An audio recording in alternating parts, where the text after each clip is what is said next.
전종철 기자가 진행하는 특집 KBS 1라디오 오늘. 총선을 앞두고 여야의 발걸음이 빨라지고 있습니다. 윤희숙 전 국민의힘 의원과 얘기 나눠보겠습니다. 윤희숙 전 의원께서는 여권의 대표적인 정책통 경제 전문가입니다. 따라서 오늘 이 자리에선 현직 장관 총선 출마 여부라든지 신당 창당 등 이런 정치공학적 얘기보다는 경제적, 정책적인 측면에 초점을 맞춰서 얘기 나눠보도록 하겠습니다. 그게 더 좋으시죠? 재미는 없을 거예요. 근데 윤희숙이라는 이름을 국민들에게 강렬하게 각인시킨 것 무엇보다 저는 임차인입니다. 라는 국회 5분 연설 아니었던가 싶습니다. 문재인 정부의 부동산 정책을 정면 비판했던 그런 그 내용인데요. 한편으론 정부 정책을 저렇게 집요하게 따져 물을 수도 있구나라고 생각하는 분들도 많았어요. 저는 임차인입니다. 라는 저 연설 어떤 의미가 있었는지 뭐 좀 오래전 얘기지만 스스로 평가 좀 해 주시죠. 아유 가물가물해요. 그게 벌써 언제적 얘기인가 싶기도 한데, 근데 그때 당시에 그 임대차 3법이 통과됐잖아요. 네. 근데 제가 볼 때 그 법은 시장에 아주 불안정한 효과를 줄 것이었기 때문에 제가 그거를 비판을 했지요. 근데 비판을 했는데 저는 사실 그게 그렇게 사람들한테 영향을 줄 거라고 생각을 못했어요. 근데 하루 지나면서 이제 국민들께서 그렇게 자분자분하게 얘기하는 거, 근데 내용이 귀에 들어오는 것에 대해서 굉장히 인상 깊으셨던 것 같아요. 국민들이 좀 약간 맺혔던 거 그러기 때문에 공감하지 않았을까 뭐 그런 생각을 해보거든요. 그 이후에 윤희숙 의원님은 국민들을 또 한 번 놀라게 했습니다. 본인이 직접 하지도 않은 가족의 일로 국회의원직을 던졌거든요. 왜 그러셨어요? 왜 안 합니까? 아니 전혀 하지 않습니다. 그때 이제 대선을 앞두고 있었던 상황이고 제가 부동산 문제를 지적하면서 사실 매우 유명해졌는데 그 가족의 부동산 문제를 가지고 제가 당에 누를 끼치는 거는 제가 되게 용납이 안 되더라고요. 그래서 책임지는 정치라는 것을 좀 과하게 한 거지만 저는 국민들께 이렇게 책임을 지는 정치를 이제 시작을 해야 됩니다. 이런 메시지를 좀 드리고 싶었고, 또 그것이 저희 당의 그 대선 그 역정에 도움이 될 거라고 생각을 했고요. 네. 그렇다면 윤 의원님 잣대로 보면은 국회의원직 벌써 던졌어야 하는 사람들 상당히 많을 것 같습니다. 어떻게 보세요? 많죠. 수십 명. 뭐 그렇죠. 지금 저는 돈봉투 이런 것도 사실 저거 저렇게 뭉개고 지나갈까 하는 걱정이 좀 있고요. 네. 뭐 여러 가지 일이 많죠. 지금 뭐 수사받고 있는 사람이 한 30명 된다는 거 아닌가요? 네. 그러니까 참 안타깝죠. 그렇군요. 대한민국 국회의원에서 하루아침에 이제 야인 생활하게 되신 건데요. 방송에서는 자주 뵈었습니다만 주로 어떻게 지내셨습니까? 뭐 글도 쓰고 강의도 하고, 그리고 제가 또 유튜브 제가 가진 방송도 있어요. 네. 그래서 나름 재밌게 보내고 있습니다. 그렇군요. 윤 의원님은 여권의 귀중한 자산이다 이렇게 얘기하시는 분들 많거든요. 내년에 중요한 선거 있잖아요. 자신이 속한 국민의힘에 대한 기여 어떤 방식으로 하실 건가요? 뭐 열심히 하겠지만 어떤 방식으로 할 건지는 뭐 당이 필요로 하는 곳에 일단 최우선 순위를 두고, 당이 이런 일을 좀 해라 그러면 그걸 제가 하는 게 제일 1순위죠. 네. 뭐 당에서 필요 없다 그러면 제 나름대로 또 하는 거고. 필요하다 그럴 겁니다. 본격적으로 정책적인 얘기 네. 나누기 전에요. 여론조사 얘기 하나 잠깐 하고 갈게요. 네. 어제 이 자리에 이제 출연한 조원진 우리 공화당 대표가 뭐 민심 얘기를 하다가 대통령 지지율이 대선 때보다 20% 정도 떨어졌다고 말해서 저희 제작진이 한국갤럽이 지난 14일, 16일 사이 조사 결과를 찾아봤거든요. 그랬더니 윤 대통령 지지율이 가장 최근 지지율이에요. 34%로 작년 대선 당시 득표율보다 14%포인트 정도 이제 하락을 했더라고요. 뭐 자세한 내용은 이제 중앙선거 여론조사심의 홈페이지 보면 이제 되는데, 자, 윤 의원님, 이런 두 자릿수 하락에 담긴 민심, 역으로 말하면 대통령에게 또 정치권에게 이런 것을 바란다 하는 저 민심은 뭐라고 보세요? 저는 우리 국민들께서 좀 큰 우리나라가 어디로 가고 있는지에 대해서 그 방향 자체에 대해서는 그렇게 뭐 불신을 갖고 있거나 그런 것 같지는 않아요. 그런데 그 방식에 대해서, 지금 이 정치를 하는 방식에 대해서 국민들께서 이렇게 소통이 되고 있다라는 느낌을 많이 못 가지시는 것 같아요. 네. 그러니까 설명, 그러니까 왜 이렇게 하는지에 대한 설명과 이해와 때로는 설득 이런 과정이 굉장히 중요한데 그게 지금 잘 주어지고 있지 않아요. 근데 세상이 바뀌어서 옛날에는 자 나를 따르라 그래서 다 따라갔는데 네. 이제 더 이상 그러지 않거든요. 어린아이들도 아마 안 따라올걸요. 그럼요. 그리고 다들 이해관계가 복잡해졌기 때문에 그걸 조율하고 조정하고 미리 설명하는 이 과정이 저는 그 정책의 내용만큼 중요하다고 생각해요. 근데 지금 그런 부분이 지난 1년 반 동안 좀 부족했다. 저는 그렇게 평가하고 있습니다. 아, 그렇군요. 자, 최근에 국민의힘 혁신위원회에서 정치 얘기 아닙니다. 예. 혁신위원회에서 중진 친윤 인사들의 험지 출마를 이제 강력히 요구했는데 여기에 대해서 이제 김종인 전 국민의힘 비상대책위원장이 뭐라 그랬냐면요. 중진들의 희생이니 험지 출마니 이런 거 생각보다는 국민들의 이런 게 생각보다는 국민들에게 와닿는 게 아니다. 체감되는 게 아니다. 그런 데다가 신경 쓸 시간에 차라리 민생 문제 해결에 더 매진하는 게 낫다. 이런 취지로 이제 말씀하셨거든요. 네, 동의하세요? 네.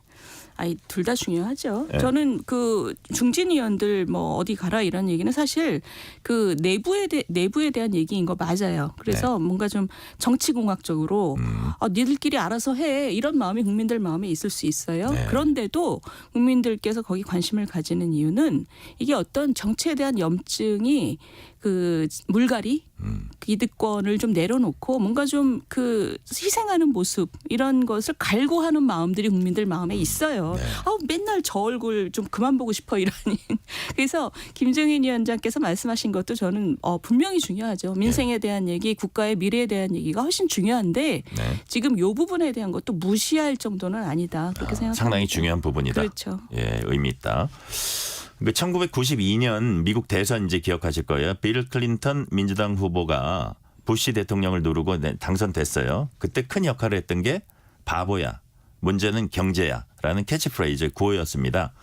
유권자 표심을 결정하는 강력한 요인이 바로 경제 문제, 먹고 사는 문제라는 걸 이제 보여줬는데요. 이런 점이 총선을 앞둔 우리한테 적용된다고 보세요? 언제나 적용되죠. 항상. 총선은 언제나 먹고 사는 문제이지요. 네. 근데 먹고 사는 문제가 지금 현재로서는 우리가 어려운 상황입니다. 근데 또 공정하게 얘기를 하자면 지금 경제가 어려운 것은 대외 환경의 변수가 대부분이에요. 네. 유가, 그다음에 중국, 우리가 통제할 수 없는 변수가 너무 많기 때문에 그럼에도 불구하고 국민들께서 지금 살기가 어렵단 말이에요. 네. 대출 문제도 있고 경기가 안 좋으니 일자리 문제도 있고 이걸 위해서 정말 발바닥에 땀이 나게 뛰는 모습. 결과적으로 뭐 엄청 좋아질 수는 없어요. 지금 대외적인 문제이기 때문에. 노력하는 모습. 그렇죠. 노력하는 모습. 그리고 경제의 약한 고리가 어디 무너지지 않는지 정말 살피고 그거를 돌보는 모습. 이런 것이 내년 총선 준비죠. 사실 이런 것이. 네.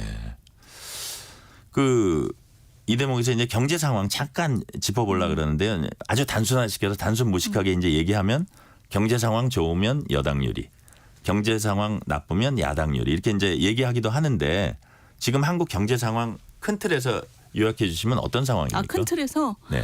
지금 좋지 않죠. 좋지 않고 원래 우리가 그 회복 경로에 들어섰다고 생각하지만 네. 회복의 속도가 원래 생각했던 것보다 조금씩 더 느려지고 있는 거예요. 네. 왜냐하면 이제 뭐 유가라든가 또 중국 변수 때문에 그렇기 때문에 지금 걱정은 되는데 문제는 뭐냐면 이거는 또 피할 길이 별로 없어요. 네. 그래서 좀 전에 말씀드린 것처럼 이걸 사고가 나지 않고 무너지지 않도록 이렇게 받치는 노력이 필요할 뿐 지금 어려운데 사실 훨씬 더 중요한 문제는 이게 뭐 내년쯤 되면 다 나아질 거라고 생각하는데 그 다음에 우리 경제가 어디로 갈 거냐 그랬을 때 나빠질 길만 있다는 거예요. 이건 뭐냐면 추세적으로. 네. 지금 우리가 좀 전에 대외적인 거는 그 추세를 둘러싼 변동의 문제라면 지금 앞으로 우리가 계속 나빠질 거라고 하는 거는 우리 경제 체질이 안 좋다. 네. 이제 소진됐다. 우리 성장 동력이라는 게. 그동안 구조개혁을 안 하고 10수년 동안 버텨서 지금 우리가 쭉 내려가고 있단 말입니다.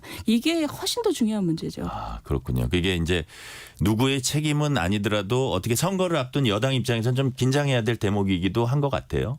그렇죠. 지금 국민들은 사실은 지금 당장 올해 경제가 안 좋고 내년 상반기 어떻게 될 거냐 여기에 신경이 다 가 있지만 국가의 미래를 위해서는 우리 체질을 어떻게 바꿀 것이냐에 대한 문제가 더 중요하죠, 사실은. 그렇군요. 근데 그게 지금 사실 10수년 동안 우리가 정지 상태였어요. 그러니까 우리가 사실 좀 약간 국뽕에 취해서 반도체 잘 팔리고 네. 뭐 BTS 전 세계에서 우리나라 좋아하고 이러니까 우리가 우리 체질이 망가지고 있는 거를 고칠 노력을 사실 굉장히 해이했던 거죠. 착시 효과가 있었나요? 그렇죠. 그렇습니다. 그렇군요. 이제 그렇기 때문에 어떤 먹고 사는 문제, 민생 문제의 해법을 제시하는 쪽에 아마 표를 줄 거예요. 국민들은. 그렇다고 봤을 때 좀 더 구체적으로 어떤 정책적인 뭐 여러 가지가 있을 거예요. 뭐 물가도 있을 거고 취업도 있을 거고 뭐 교육, 육아, 뭐 사회 안전망 있을 텐데 어떤 정책적인 문제 해법을 제시하는 게 지금 가장 뭐 좀 국민들한테 어필할 수 있다고 보세요? 지금 사실 그건 좀 저는 이 정권의 국민의힘에게도 좀 아쉬운 부분인데 우리나라가 제일 중요한 부분은 지금 추세적으로 우리가 체질이 아주 악화되고 있는 문제란 말입니다. 체질 악화. 체질 악화인데 그걸 하려면 사실 구조개혁의 문제예요. 그리고 대선 때도 사실 그걸 열심히 하겠다고 약속을 했어요. 근데 정부가 들어선 다음에 이게 국회 상황이 너무 안 좋으니까 뭘 해도 입법이 안 되니까 뭔가 청사진을 그때그때 내고 법도 막 만들고 국민들한테 이런 모양으로 가겠습니다 하고 국회에서 깨지고 이런 모습을 저는 많이 보였어야 된다고 생각해요. 네. 그런데 그 모습을 많이 안 보이고 총선이 지난 다음에 하자 이런 분위기로 지금 됐어요. 총선에서 이긴 다음에 하자. 그러지 않으면 어차피 질 거니까. 근데 저도 계속 깨지는 모습을 국민들께 우리가 이런 그림을 그리고 있고 이래서 안 됩니다를 보였어야 되는데 그 부분은 매우 아쉬워요. 이제 추세에 대한 얘기는 그것 때문에 사실 총선 이후로 밀어놓은 상태이고 그다음에 두 번째 지금 당장 어려운 것에 대해서는 청년 실업에 대한 문제라든가 그리고 뭐 가계 대출 문제 그리고 기업 대출의 문제 지금 뭐 기업들도 굉장히 어렵고요. 이런 것들의 당장의 어려운 문제들을 풀어주는 역할을 뭐 근본적으로는 안 되죠. 근본적으로는 안 되지만 이 중에서 정말 옥석을 가려서 지금 상황 때문에 괜찮은데도 막 무너지는 부분은 받쳐줘야 되는 거죠. 그리고 무너지는 분들은 복지로 도와줘야 되는 거고 지금 그거는 굉장히 시급한 과제들입니다. 그리고 그게 주로 예산 사업이죠. 그러니까 지금 예산 국회잖아요. 그렇죠. 지금 그 안에서 서로 굉장히 머리를 맞대고 협력이 이루어져야 되는데 지금 안 그러고 있죠. 그렇군요. 그 말이 되게 와닿는데요. 그러니까 어떤 구조 개혁, 우리가 뭐 연금임 이런 것들이 있는데 어차피 해도 안 되니까 총선 이기고 보자 이런 생각을 이제 가지기는 쉬워요. 가지기는 쉬운데 그런데도 불구하고 깨지더라도 계속하는 노력을 국민들에게 보일 필요가 있다. 지금도 해당되는 그렇죠. 얘기네요. 지금도 그런데 이미 이제 또 총선이 넉 달로 다가왔잖아요. 그렇죠. 이젠 진짜 뭐 선거 국면으로 지금 넘어가고 있잖아요. 그러니까 지금은 또 중장기적인 얘기를 또 전면적으로 하기가 또 어려워졌어요. 최근에 이제 뭐 야당 쪽에서는 이게 무슨 뭐 포퓰리즘이니 뭐 얘기 나왔는데 뭐 공매도 금지. 그런 것들도 약간 어떻게 보면은 사람들의 목소리를 좀 일부 사람 개미 투자자들의 목소리를 수용한 걸 수도 있는데 그런 것도 그런 노력이라고 보세요? 아니면 그거는 좀 문제가 있다고 보세요? 그러니까 공매도 같은 얘기도 사실은 민심을 수용하려는 노력인데 아쉬운 것은 그게 글로벌 스탠다드하고 좀 거리가 있는 건 맞거든요. 왜 이렇게 우리가 할 수밖에 없는지, 왜 지금 이거를 정지시키고 룰을 새로 만들어야 되는지, 무조건 다른 나라하고 똑같이 만들면 쉬운데 그렇지 않고 왜 우리의 토양이 뭐가 다른지를 저는 설명을 훨씬 더 잘했어야 된다고 생각해요. 혹은 뭐 위급 상황인지. 위급 그렇죠. 상황은 일단 아니잖아요. 그걸 그렇죠? 어떻게 느낄 수 있냐면 온갖 언론에 신문 방송에 나와서 그 의견을 개진하시는 분들 중에서 왜 이런 조치를 취할 수밖에 없었는지에 대한 이해가 깊은 분이 별로 없어요. 그래서 저는 이거 전문가들한테도 정부가 이렇게 설명을 잘 안 하고 이게 뭐가 문제였는지를 그러면 그 반대쪽 목소리는 굉장히 크기 때문에 반대쪽 목소리 안에서 이거는 다른 나라하고 달라요. 이 비난만 나오면 앞으로 우리가 지금 어떤 상황이냐면 방향을 찾아야 되는 상황이거든요. 이거 지금 잠깐 정지해 놓고 이제 우리에게 맞는 룰이 뭔지를 찾아가야 되는데 그러기에도 이미 편견들이 많이 들어와 있어요. 좀 아쉬운 거죠. 그러니까 제가 1년 반 동안 아쉬웠던 것이 딱 이거예요. 국민들한테 상황을 설명하고 그 맥락을 설명하고 앞으로 이렇게 갈 생각인데 그 의견을 조율하고 취합하는 그런 모습이 이번에도 좀 아쉬웠던 것 같아요. 여튼 정부 여당이 귀 기울여 드려야 될 것 같습니다. 그 노동정책 첨예하게 대립하고 있잖아요. 네, 뭐 노동시장 유연성 문제도 되게 중요한 거고 일단 야권이 이제 관철시키려는 노란봉투법 의원님 어떻게 평가하시는지 국민들 상당수가 이걸 어떻게 보고 있다고 생각하세요? 이거 참 이게 정책적인 얘기가 나오면 다들 네. 재미없어 하기 때문에 이게 전달이 잘 안 돼 있는 건데 저는 이렇게 생각합니다. 그러니까 노란봉투법을 다른 나라의 어떤 선진국에서도 갖고 있질 않아요. 근데 이것이 우리 그 근로자들 파업할 때 너무 큰 부담이 된다 그래서 그 문재인 야당 대표 때 그 문재인 그 국민회의 그 대표가 예. 손편지를 썼어요. 내가 대통령이 되면 이거를 꼭 통과시키겠다. 그랬는데 여당이 된 다음에 문재인 정권 때 상임위에서 환노위에서 그 고용부 분을 불러다가 얘기를 네. 들어보니 고용부 분이 그러는 거예요. 아 이거 아니되옵니다. 그래서 사실 당시 여당에서 법을 발의했다가 접었어요. 네. 이건 정말 큰일 나는 법이구나 하고 접었어요. 근데 지금 이것을 다시 올린 거는 불과 1년 반 전에 여당이었던 지금 거대 야당이 이거 하면 나라가 큰일 나는 거 알고도 올린 거기 때문에 전 도의적인 문제도 있다고 봅니다. 이게 뭐냐면 그 굉장히 많은 문제에 있어서 파업을 자유롭게 할 수 있게 해주고 그리고 한 다음에 책임을 묻지 못하게 하는 거기 때문에 이거는 전체 경제 상황에서 불안정성을 엄청나게 증폭시키는 거거든요. 그러니까 이런 법을 가진 나라가 없어요. 그러니까 이게 이렇게 좋은 법이면 우리보다 훨씬 더 노동 3권에 대해서 깊은 역사를 가진 나라에서 왜 안 하겠습니까? 그러니까 저는 이게 기본적으로 정치 도의에 대한 문제라고 생각을 하고 그다음에 여당 입장에서는 정말 설명을 더 잘했어야 되는데 이게 왜냐하면 지금 국민 여론을 보면 거의 비등비등해요. 네. 그래서 이것도 좀 아쉬운 부분이죠. 그렇군요. 특히 선거를 앞두고는 이제 포퓰리즘 대중 영합주의라 그러나요? 유혹이 있을 수 있어요. 정부 여당 입장에서는 이제 당장 표로 연결될 만한 이제 정책 내놓으려고 할 거고. 그렇죠. 그다음에 야당 지금 다수당이잖아요. 예산 포퓰리즘이 또 있을 수 있어요. 지금 당장 야당 단독으로 막 통과시키는 것들 이런 거 많거든요. 이런 걸 좀 합리적인 정책 이끌어낼 해법이 있을까요? 너무 어려운 질문인가요? 아닙니다. 해법은 뭐냐면 포퓰리즘적인 정책을 쓰지 않기 위해서는 정부가 국민들한테 신뢰를 얻는 게 1번. 예. 저는 그게 가장 중요하다고 생각해요. 인기가 없으면 더 포퓰리즘을 쓰게 돼 있거든요. 그러니까 예를 들면 지금 가장 문제가 되는 것 중에 하나가 저거잖아요. 특별법 만들어서 대구 광주 간의 달빛철도. 예. 그걸 보면 내용을 보면 철도를 만드는 것까지는 알겠는데 그 중간에 복선을 깐다 그래서 사업비를 한 5조 더 늘리는데 네. 단축되는 시간은 대구에서 광주까지 2분밖에 없어요. 그 2분이 단축이 되는데 5조를 더 쓴다는 거는 말도 안 되는 일이거든요. 그런데 그것을 양쪽 당이 다 짬짬이로 지금 합의를 했단 말입니다. 예비 타당성 조사 없이 아마 추진했을 겁니다. 그러니까요. 그러니까 지금 그 특별법이 발의돼 있는 상태인데 그 특별법의 내용이 예비 타당성 조사를 면제하고 그냥 마음대로 하겠다라고 한 거예요.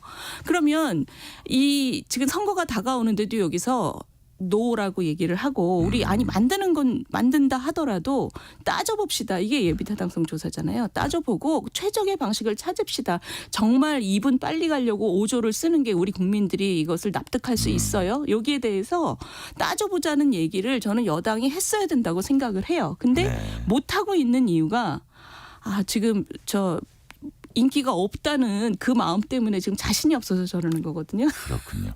근데 해야죠. 그 시간이 좀 아쉽네요. 마지막으로 한 가지 질문만 할게요. 송영길 전 대표도 있었고 최광욱 전 의원은 이제 암컷이라는 단어까지 사용하면서 막말했습니다. 이런 상황들 어떻게 보세요? 당이 망가진 거죠. 저는 아주 크게 망가졌다고 봅니다. 거기 여성 운동하신 분도 있고 온갖 운동하신 분들 많은데 너무 조용하잖아요. 네. 그 징계를 며칠 미적미적 하다가 징계가 나왔지만 그 전까지 제대로 비판한 사람이 없어요. 저는 민주당이 총체적으로 망가졌다고 봅니다.